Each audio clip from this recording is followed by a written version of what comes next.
Well, good afternoon, everybody, from Seoul, the capital of South Korea, where we are currently staying for Newcastle United's tour of the Far East.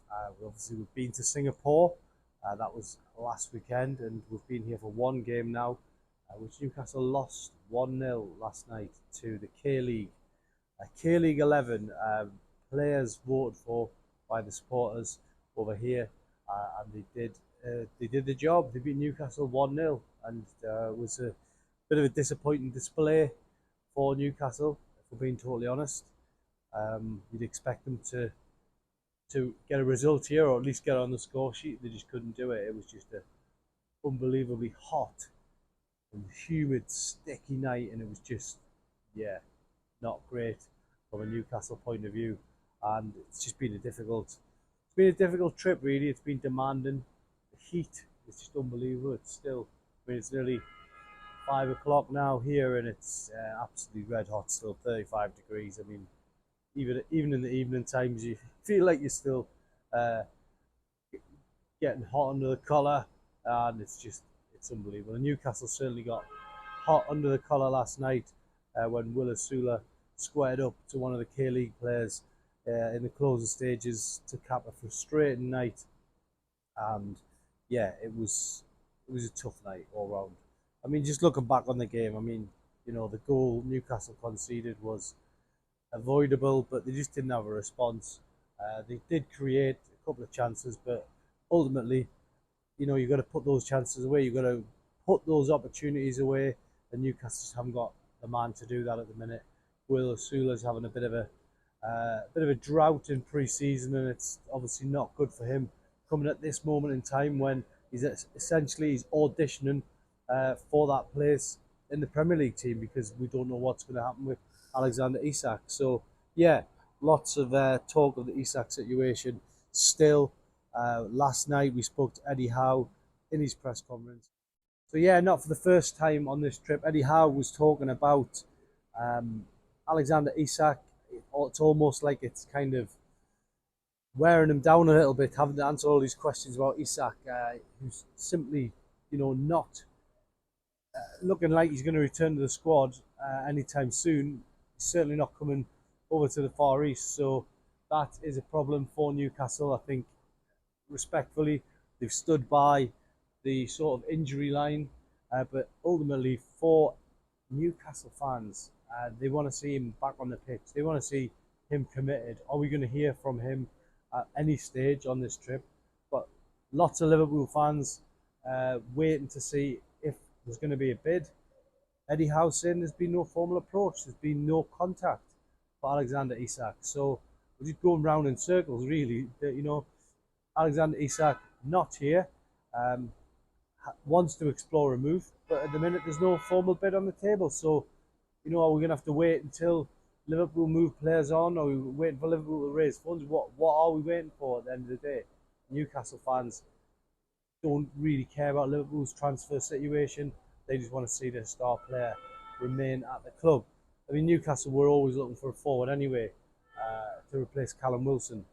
So, that's the situation. There's no sort of sympathy from Newcastle fans to Isak, who wants to move. Yeah, maybe he does want to better himself, but Newcastle have gave him that platform, and I think really Eddie Howe is just trying to perhaps get him settled down. I mean, seeing him back in training in a Newcastle tracksuit, that would be the dream ticket for the fans at the minute. And if Newcastle do hold on to Isak, they go out and they buy their other forward to replace Wilson, and yeah, they can start the season. I mean, there is a scenario that exists that Newcastle hold on to Isak and start the season, and maybe say to him, you can explore a move maybe next summer. I think the plan really was to hold on to Isak as long as possible, but for him, there was contract talks.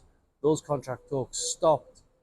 Paul Mitchell decided that he needed to basically stick with the contract he had, and I think for him, it's a tricky situation because there was something on the table 1 minute and then it wasn't there. So it's very strange. But look, that's what happens in football. We know where Newcastle are on this one. They don't want to sell. Eddie Howe said that on the record. And Isak might have to just bide his time and wait for things to happen. But at the moment, with 4.5 weeks left of the window, it's it's going to be touch and go for Isak. Newcastle United, the team bus got stuck in this traffic. It took them 2 hours to get the game. They had a police escort, and it still took them that amount of time to get to the ground. I think they arrived an hour before the kick-off. The game kicked off slightly late. Newcastle was still actually warming up 10 minutes before the scheduled kick-off time. So it was just chaotic, and you know it didn't lead to a good result either. I think Eddie Howe even stated in there, he said we're when we're on these tours, we are not fully in control of everything, and that is exactly right. There's a tour operator, and you're following a strict schedule, and you're going where the tour people want you to go, and that's pretty much what Eddie Howe was getting at last night. And I just think the players, when they left the stadium, just looked completely drained. I mean, physically it'll make them much stronger. The results obviously are another matter. Depends who you speak to. Some people say the results in pre-season don't matter.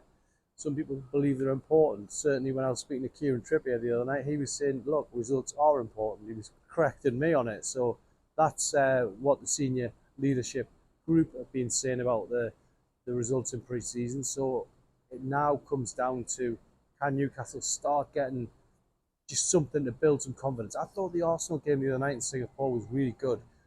Obviously Newcastle lost 3-2, but there were so many good things in that game, and I thought that there was confidence starting to shine through. I mean, Newcastle could quite easily have beaten Arsenal, so let's not get too carried away. I just think last night was that sort of game in the middle of the tour, and it was a bit demanding because of the conditions. And I have to say, it does feel slightly hotter here even than Singapore. So going in that last game on Sunday, I don't quite know what to expect. I think it's going to be another tough occasion. Speaking earlier about the fact that there's a lot of Tottenham fans here because of Son. The place is, building up to be Son mania again. So it is going to feel like a Tottenham home game, this fixture. So yeah, it's going to be difficult, but Newcastle just got to do what they need to do on this tour. They'll be soon back in cooler climes, back in the UK. 2 home games against Espanyol and Atletico Madrid. So they can still be in a good place by the time the Aston Villa game comes. The big question will Alexander Isak be in a good place for Newcastle United by the time that game comes? Eddie Howe, in one of his press conferences, said he expects Alexander Isak to be with them at the start of the season. Now, he stopped short of saying at the end of the window, but could Alexander Isak kick off the season with Newcastle United? I'm starting to feel it's a possibility. They're not just waiting around for Liverpool to get their sort of deal sheet on the table and all that sort of stuff. They want Newcastle United wants to have the strongest 11 available for that Aston Villa game. And if Isak is available and he's fit, then he could well face Aston Villa on that opening game. And Newcastle, he might have a chance of keeping Isak. We'll have to wait and see. Clearly, it feels like he's had his head turned. Clearly, Eddie Howe used the word distracted. So there's obviously a lot going on behind the scenes. But yeah, I think it's a wait and see with that one. You may want Liverpool, you may want to move, but you don't always get what you want. You can ask any footballer that question, and yeah, that's the situation on Isak. We're talking about him again, aren't we? That's what this trip's been all about. It'd be nice to be talking about something different. Aaron Ramsdale looks like he's pretty much completed his move to Newcastle, season-long loan. So that's going to be 2 quality keepers fighting out for the number 1 spot, Nick Pope and Aaron Ramsdale. I think that's a good situation for Newcastle.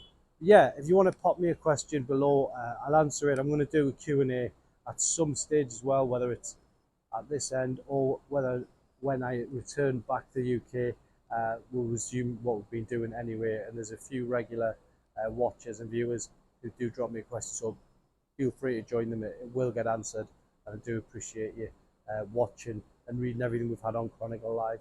Well, we've been out here in the Far East, and it has been, it's been an exciting trip. I have to be totally honest. Newcastle may not have won a game, but it's been an exciting trip. We've had a little look round. We've seen where Newcastle United's team hotel is. We've seen the press conference facilities. It's all absolutely spot on.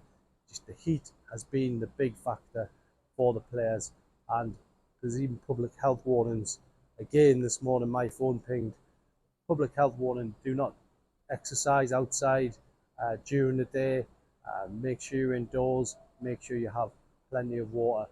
That's been the message throughout this trip, and for the players, they've actually been training in it, so fair play to them for the great effort on that score. I'm going to sign off for now. Thanks for watching. As I say, put a question in the box below. Will get answered, and yeah, we look forward to speaking to you very soon after that game against Tottenham Hotspur on Sunday.